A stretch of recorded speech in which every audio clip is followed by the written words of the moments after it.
When I'm on stage, sometimes I just have fun with my songs. Sometimes I'll sing them in French or sometimes in English. They get to dive more like in the music and in other textures of the song, not just the words. From NCPR, welcome to Northwards. People, ideas, and conversations from and about Northern New York, Vermont, and beyond. I'm Mitch Tyke. Support for the Northwards podcast comes from the J.C. Steiniger and M.E. McDonald Charitable Fund at Adirondack Community Foundation in support of the Adirondack Community Foundation, building stronger Adirondack communities. It does make me wonder what's down in the equipment closet that might be better than this. We already looked, remember? Did we? Yeah, and we couldn't find anything that was an appropriate switch. Maybe we should talk to Kurt and see if we could order some new microphones, because this is it's a common occurrence, and plus they move around. How about that? Yeah, is that any better? That sucks. Okay. Hey, Ethan. Hey, Mitchell. Ethan Shanty is our producer here on Northwards, and he joins us. He joins us now. And you read my column, right? Yeah, is this a quiz? Yeah, I read your column. I just read your column. Oh, what'd you think of it? I liked your column. Thanks. Yeah. Speaking as somebody who would have totally taken Ethan is also the host and producer of the Howl podcast and Howl newsletter. And Howl newsletter, as I was about to plug, ncpr.org. Actually, you can right from the homepage. Right from the homepage now. Subscribe to the Howl podcast and newsletter. Weekly. And Northwards Weekly, yes. Exactly. And he wrote about his love for storytelling, amazingly enough, which included a story that you told about being given a prompt and an assignment to write a story when you were in fourth grade. Yeah, and I totally would have loved that assignment. Yeah. Now, I don't know that I would have wanted to write a scary story, but I did. I was known to write detective stories when I was in fourth grade. Anyway, it's a great newsletter. You should totally subscribe to it. But the more self-interested reason I was asking you if you read my column. I do read your column, yes. I wrote about, in the last week, the algorithm when it comes to music listening. And you being a music fan and listener of music, what's your feeling about the algorithm in listening to music? It has definitely shown me some artists that I love. My Spotify algorithm is pretty decent at feeding me music that it thinks that I'll like. It makes me a little uncomfortable because, it kind of takes the humanity out of the equation. I'd rather music be recommended to me by like a friend or something. But, it serves its purpose. When I first started using Spotify, it was a couple months in before I realized that they offered you curated playlists based on the things that you were already listening to. And by curated, we mean like artificially curated, right. But the weird thing was that every single playlist that it fed me was full of ska music, and I do not listen to ska. I have never listened to ska. I don't like it. Though whoever it was that designed the algorithm thought, hey, this guy likes punk, he'll like ska as well. And this guy does not like ska as well. I think it is horrible, horrible music. That's not true. There's a couple of ska songs that I like by like the Mighty Mighty Boss Tones or All. Right. But, otherwise... It's kind of ska crossover, to be fair. Yeah, no, definitely. But, yeah, the continued use of AI in pretty much everything that you engage with on the internet makes me really uncomfortable. So I would just as soon get rid of the algorithm completely Yeah. I thought it was an interesting question to think about as far as you go, because you're also a musician. Yeah. And I wondered, what you think of it as someone who hopes people will hear his band, whether you are more likely to be heard because of the algorithm or you're less likely to be heard. Yeah. For me, I am fine if people listen to my music. I'm fine if people don't listen to my music. And for that reason, I would rather my song be included in a playlist that's been curated by an actual human being who has made the decision that, okay, this band is clearly influenced by these other bands and therefore would fit in well with these other up-and-coming bands. I think I would rather just get rid of it because of all of the other horrible things that it brings along with it. Also, it would be very entertaining if the algorithm was playing somebody's ska playlist and then immediately put you on it. Yes. I would sue. It would be the ironic algorithm. Hey, Spotify, can you play me a really ironic group of songs? It's making my skin crawl just thinking about it. So the reason I brought that up, aside from, a shameless plug for reading my column and reading your column as well, the woman on Northwards this week, a nice woman named Constance Amiot, who has really almost nothing to do with the North Country aside from the fact that she is on this program. So now she has something to do with the North Country. We talked a little bit about the reality of her new record and thinking back on when her first album came out, and actually her last album was still over 10 years ago, and she made a comment about how putting a record out now is so different than it was a decade ago, and definitely 2 decades ago, because the algorithm wasn't even something that people kept in mind at that point. It seemed like, on one hand, kind of an offhand dismissal of, what the algorithm is doing to our collective music listening. And I think I, like you, sort of multiple minds about it, because I really have discovered some artists that I otherwise never probably would have heard of without, in my case, YouTube Music suggesting them. And at the same time, I would much rather be in a world where somebody I know and trust said, hey, you like this song? Well, I bet you'd like this other song that I know. And I mean, I guess like anything else, it's just using the algorithm as a tool. It certainly can be an effective tool, but, I hate to be one of those guys that's like, oh, it was way better when I was a kid. But just frankly, it was. Like, the way that I discovered music as a kid was one of a couple of ways. Either watching Fuse TV, which was a music video channel, or MTV2, catered to my specific interests in heavy alternative music, or I would go to a show, watch a band for the first time, and then buy their CD and listen to it constantly. Or a friend would show me this other band who was shown to them by a friend who found out about it through a friend. It was all personal. It was all being done by a real human being. And there's just like so much more like love and compassion involved in that like decision-making process that a computer just like doesn't understand. So here's where all of this stuff meets my interest in Constance Amiot's new record. It is because years ago, when I was just getting into listening to French language singer-songwriters, somehow, and I think it was because one of her songs appeared on a Putumayo collection, the record label Putumayo. And there was I don't know whether it was like a French cafe collection or something like that. And she had a song that I enjoyed, and I sought out some of her other music at the time. And really, I think this was at the point where her first non-self-released album had come out. And I enjoyed listening to her music for a while. And then, like anything, you drifted away to something else. I drifted away to something else, and, I actually had a couple of her MP3s that I may have, ripped from the CDs, and, that iPod disappeared, and the MP3s never reappeared on subsequent collections or whatever. And then about, I don't know, a year and a half ago, no, even less than that, it was in January of this year, I was listening to one of my super mixes on what was probably YouTube Music at the time, and one of her songs popped up. Oh, cool.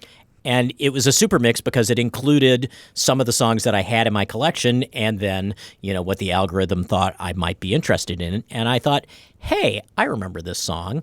And then I went out and said, I wonder what else she has released in the last, 10 years or whatever. And it just so happened that she's releasing new music when you contacted her. Exactly. Yeah. And so I started following her again. And on a lark, I reached out to her through social media, and she got back to me. And I thought, hey, let's talk. And, she has played concerts in Montreal, which is not very far from us. She might do that again in the future. And let's expose some people to some music they might not otherwise hear, because we are your algorithm today. So Constance Amiot joins us on the line from Paris. Thank you so much for taking the time. Thank you, Mitch. Thanks for having me. It's great to be here. What does the idea of after summer mean to you and mean for these songs? After summer, it's a season I love, when you can see the light on people's faces, you can feel the sun, it's still there. But everything is changing, the season is coming to an end, and you feel that there's going to be a transformation. And I love that moment. I love that feeling when you feel like there's going to be a change and something new is going to appear. It really moves me. But the change hasn't quite happened yet. Exactly. There's a term that people use, at least in this country, and I don't know if it's universal, but some people call it shoulder season, like it's just the edge. Yeah. Yeah, it's the edge, the shoulder season, and it's like it's such a beautiful season, and it's a moment when you can like ask yourself questions, and you can just look at the beauty of nature and see. I don't know. I think nature is so brave, when you see it changing like this, and it always moves me. It touches me. I love the after summer effect because you still have the energy of the summer, right? You're still living with something that's really close to you, like a sunshine and a lot of light, and then suddenly things are starting to change, and you feel that you're going to be changing directions, and it's quite moving. Well, and there's a metaphor to this too, right? I mean, this is Yeah, the summer exactly. as life. Exactly. Life and changing things, and making changes and progressing. Well, is there one song that you think best defines what you're getting at by After Summer? I know there is a song called After Summer, but these themes come up throughout the record. Yeah, I guess, the first song I recorded was Wet Grass. And Wet Grass really is always, it's talking about this transformation. The skies are so clear and the factories are gone. Took me by surprise. Another day has flown by the yards and the field. Tracks of covered stones run before your eyes. Every goodbye gone and the lightning is dear.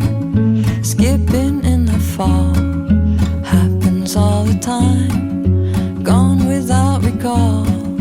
Oh, I'd like to know. You'd like to know now. If wet grass grows over summer. Oh, I think there's a thing wonderful in writing songs or listening to songs is that it takes you somewhere. You can travel with lyrics. You can travel listening to a song. You can go back to the 90s or wherever. It's just this thing is so magical to be able to do that. And so it's something I like doing when I write my songs. I like trying to go back to another season, another time, another country. And I guess Wet Grass would be like a good song for that. I was noticing that there are lots of driving or traveling references in Yeah. your music. And I guess let's take a step back if we can. How did your life end up taking you to Paris? Because you have lived in many places in the world. Yes. I live like I'm really a citizen of the world, I guess. I was born in Africa, and then I lived in Ivory Coast, and then I moved to Cameroon, and then I arrived in the U.S. when I was 6 years old, and I left when I was like 20. But then at one point, what was really strange is that everyone was like, "Oh, so you're French, right?" And I was like, "Yeah, I'm French, but I never lived in France, so I had no idea. Like, I didn't know how it was. And so at one point I was just like, okay, I guess I should move to France and find out, like what it's like to live there. And then I wanted to also travel in Europe because, I didn't know Europe at the time. And it's exactly what happened. I moved to Paris. I was studying, and then with my music, I traveled all over Europe, and it's just and then I guess I stayed. But I still love like going back to the US. It's such a great feeling. I have a lot of friends there, and it's always great to go back to like all these different places where I've been. Did you feel like, as someone who sort of felt in many ways like she was French, when you finally moved to France, did you instantly feel that this is the place I belong? Oh, not at all, not at all. I felt like I was a foreigner, in France. It's just, and especially in Paris, because French people are not that kind. When you arrive in a city like Paris, I remember being like scared of the people in the cafes. So, qu'est-ce que vous voulez? Like the way they talk to me and stuff. Because in the U.S. there's this thing where everyone is so kind. Like in a lot of places and stuff. And in Paris, it was, whoa, not at all the same tone. And I felt like I didn't belong there. And it took me a while to actually, I'm still not sure. Like today, when people are like, are you French? That I'm like, yeah, but I feel like I'm really not completely French. I'll never be able to be French, like entirely. I wondered that. There's a song from your record from, like, I think it's 10 years ago, called Oakwood Drive, and you actually sing the line "Take Me Home," and I wondered whether there was any single place that represents home to you. Well, I guess home it's mostly, it's a lot about growing up in the U.S. It's a lot about going back to Oakwood Drive, like next to in the Potomac. Look in your eyes, bring me home. Feel that turn, shift again. Make a move on the side. Drift and play all around. Make it swirl into life. Bring me home.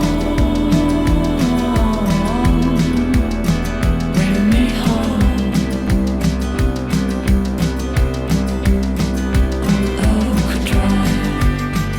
I guess we all have that feeling when you grow up somewhere. You have this attachment, you have, I don't know, maybe I'm a bit nostalgic also, but I'm still I really still love the feeling when I think about that childhood and I think about, these places. So yeah, I guess there's a homey feeling to it.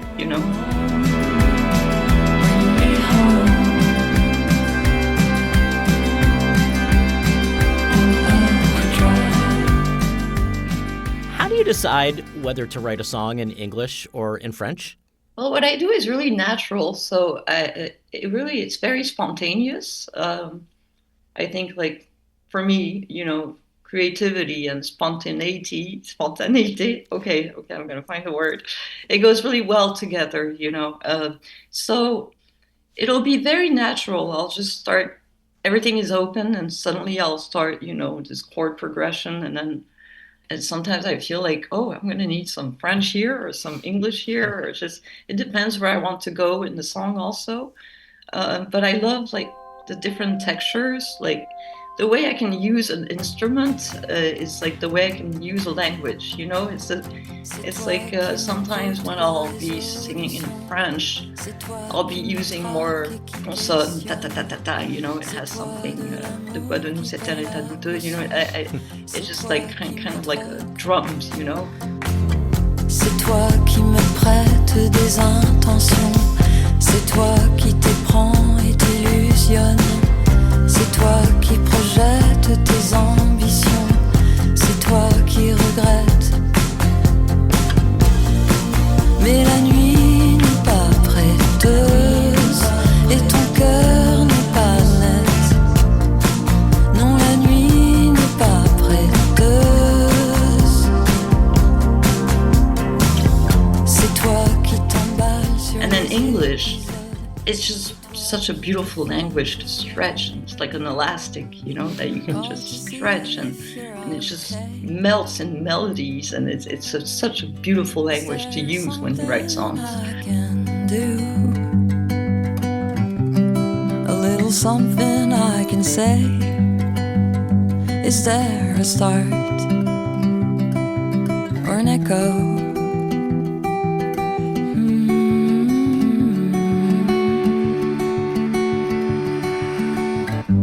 Hey there, it's up to you. turn your back today? Is there something I can do? Expect to lead or run away? Is there a start or an echo?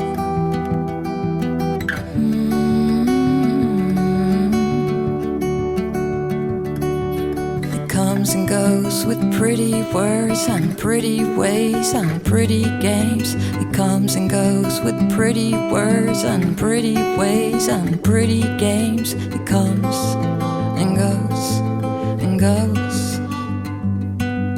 It comes and goes and goes.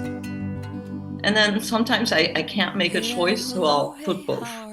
Do you feel like you express yourself differently depending on the language? I mean, can you approach a song written in English with a French sensibility? Well, that's a good question. There's a thing about French, though, like, and people in France, they have this way to listen to the music where the lyrics are extremely central, you know. Sometimes they'll barely listen to the music. They'll be more really focused on the lyrics. And they call it chanson à texte. And I never heard of that before coming to France, you know, chanson à texte. The same thing when they mix a song, the voice will always be very, very loud, you know, and the instruments the way behind, as if the band was like, you know, miles away. And so they have this thing. So it kind of gives you a pressure when you write in French and you have like all these French auditors, and they'll always after say, okay, so you were trying to say this and that and da da da, you know, it's like kind of judging your lyrics and stuff like that. Is writing in English kind of liberating in a way? It is. I think it is. I think I have like more freedom, you know, because you don't have that effect. Yeah, with English, I guess less, you know, it's not. You don't have the chanson à texte thing going on. What do French audiences think of your switching between English and French? Well, they actually really enjoy it, you know, especially when I'm on stage. Sometimes I just have fun with my songs, like some English songs. I have like double versions. Sometimes I'll sing them in French or sometimes in English. So I'll just switch, you know, and sometimes like a song they're used to hearing in English, suddenly I'll perform it in French. And so I kind of like having fun with that, you know, and it's pretty fun. And I remember doing that also like in the States when I used to play like in cafes in Baltimore and stuff like that. And I remember like once singing like this French song, and then this person came up to me and was like, "Is that Creole?" You know, and it sounded for them very exotic. The French was really exotic. So I really like that, you know, the fact that you can, yeah, you just like switch moods, you know. Well, and I wondered, just from your description of chanson texte, whether singing in English gives the French audiences, whether it's liberating in a way for them that they can appreciate the whole song without necessarily focusing on the words. lyrics. Yeah. They get to dive more like in the music and in like, you know, other textures of the song, not just the words.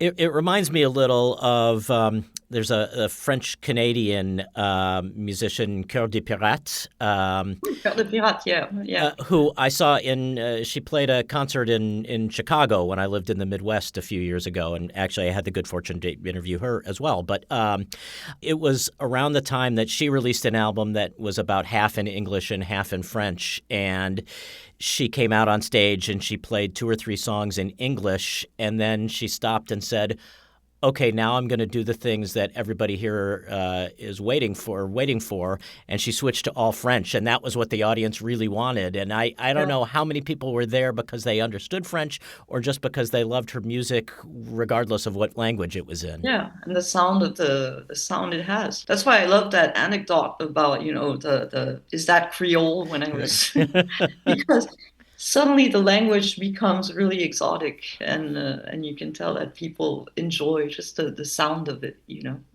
Well, I think that was what originally attracted me to your music in the first place. Oh, thank you. Yeah. You mentioned that you were born in Africa, and you only lived there for 6 years, but I wonder whether there is something of your early childhood in Africa that still shapes who you are today. There probably is, because I think we're all connected somehow to like all these, places of early childhood. And I actually remember going back to like a couple of years ago, I did this show in, where was I? I was in Gabon, so it was the frontière with the Cameroon. And as soon as I stepped off that plane, I felt like I was home. It's really strange because I hadn't been in Africa for like more than 20 years, but it felt like home. So it's just the smell and the colors and I felt really good. It was great performing there. And also I know like I love African music. My nanny used to sing to me like in an African dialect. I think it was in Mandingue. She used Mandingue. And and I still have like these sounds, they're always coming up. So I guess somehow like they're still sculpted in me, like Africa is there. It's part of me. It's part of who I am. Well, and it's interesting to think of your nanny singing to you because she was singing to you in an African dialect, but you were in Maryland at the time. So these two things are actually connected in that way. Yeah, yeah, yeah. It's been, I guess, more than 10 years since your last album. Does the work of putting an album together and getting it out into the world still feel familiar, or is this like doing it for the first time? Oh, it feels really strange. I think like the world really has changed, the world of music. It's quite terrible to see the algorithms and all that stuff going on today. Like we didn't have that like 10 years ago. So it's kind of like the release part is really strange. But then, like, it felt really good because, like, for the first time, I arrived in the studio with just my guitar and a notebook, and that's it. No preparation, absolutely no preparation.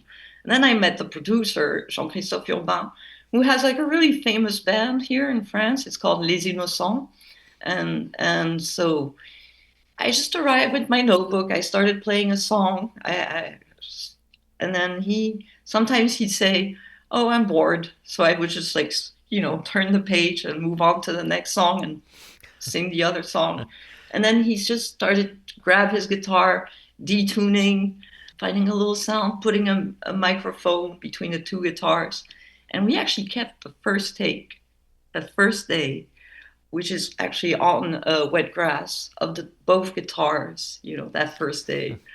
And I love the way everything, it was all with open ends, like and I like that feeling you have, when you're in a studio and you're leaving things to chance. The word that you used earlier, and I don't even remember what we were talking about, but spontaneity. Yeah, exactly. Yeah, once again, it's part of the creative process, and until you hit the play button and it's there, and it was interesting for me because usually I used to go to like big studios. Like my first album was made in New York, Sear Sound Studios, pretty amazing studio. So it was really interesting to have like this tiny little studio, really like kind of cozy, like a home sweet home vibe, but with all sorts of instruments. Like I wouldn't even remember the names of certain of these instruments there, and especially the keyboards, and then just to be able to just arrive with one guitar and a piece of paper and that's it, It was great. I loved it. It was fun to make that record. It's funny to think that your first record was made in New York in this really fancy studio, and this record, more than 20 years later, right? More than 20 years, yeah. Was made in this much simpler, much homier place. It's kind of the opposite that you would imagine. Exactly. But I guess it's something I wanted to do also, to take my time also, because I was not in a rush.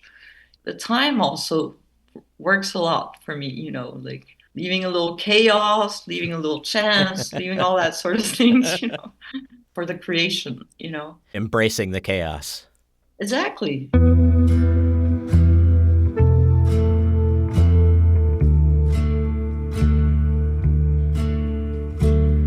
20 more days and 17 ways to go. The song that really stays with me every time I listen to this record is Oak Leaves and Headlights. What is that song about? It's about being free, you know? Like having space, having time, and being able to do it, and being able to leave. It's a road movie. Feel the breeze. Did arrive smiling, name the sky your own. Last year changes seasons, I remember now. Can you flow downstream until the current ends? Give it time, give it now, give it oak leaves and headlights. Give it time, give it now, giving everything you've got. There's an echo around you, you know it's in winding locks. Give it time, give it now, oak leaves and headlights. The visuals that song brings to mind were really, I thought, powerful and familiar. Oh, thank you. I'm deeply touched by that. It was really, I really wanted to create something like, about freedom, being able to just go out there. Feel the nature around you, see it's unlocking doors. You remember the day one track, 5 breaks, 4 blocks. 20 more days and 17 ways to go.